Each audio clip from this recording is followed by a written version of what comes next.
This is how to crochet the crocodile stitch, part 2.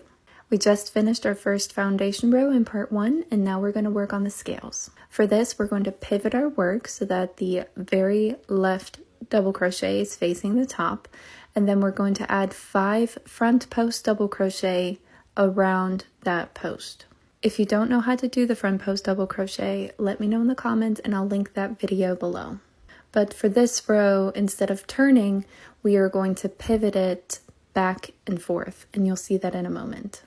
After the 5th front post double crochet, we are going to chain 1 for the tip of our scale, and then we're going to pivot it again so that the 2nd double crochet is on top, and then we're going to add 5 more front post double crochet going in the opposite direction to finish our first scale.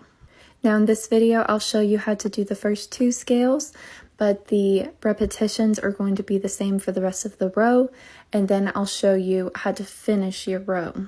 But this stitch is a little bit extensive, and I didn't want to skip any steps, so it's a little bit longer than I like. But this is what the first scale will look like, and for the 2nd scale, we're going to move on not to the next, but the set of 2 double crochet after that. And we're going to do the same thing by adding 5 front post double crochet to 1 post, chain 1 for the tip, and then 5 front post double crochet going in the opposite direction on the other post. Now after this row, we're going to work 1 more foundation row, and then we're going to work another row of scales.